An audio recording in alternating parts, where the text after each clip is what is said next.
শাকিব খানের অভিনয় অনেক ভালো ছিল।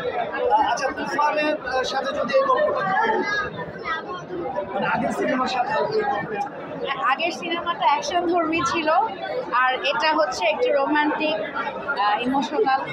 মানে শাকিব খানকে বেশি ভালো লাগে।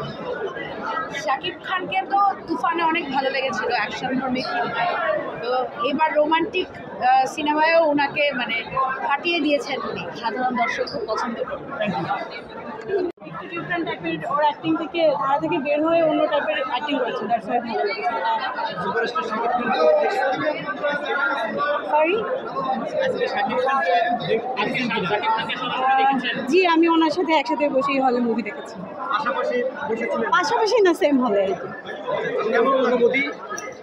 অফকোর্স অনেক ভালো লেগেছে, কারণ আমাদের বাংলাদেশে সুপারস্টার বলতেই শাকিব খান, তো ওনার সাথে বসে মুভি দেখা বা ওনার মুভি দেখা অফকোর্স এটা টেস্টটা ডিফারেন্ট, সো ভালো। এর আগে কি কখনো দেখছিলেন শাকিব খান?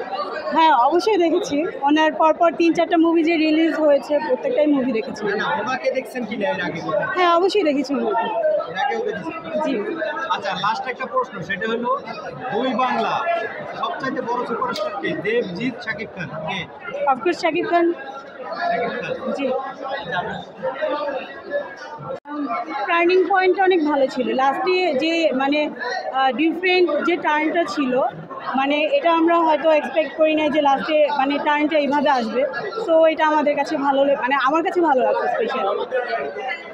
এর আগে কি সাইকোলজিক্যাল থ্রিলার বা এই ধরনের ক্রাইম জনরার কোনো সিনেমা দেখা হয়েছে? অবশ্যই আমরা দেখি, বাট বাংলাদেশে এই টাইপের মুভিটা আর কি হয় না বলা চলে, তো সেই ক্ষেত্রে ফার্স্ট টাইম বাংলাদেশে হয়তো এভাবে আর কি ট্রাই করলে আরও বেটার করতে পারবে, বা এটা অনেক ভালো ছিল।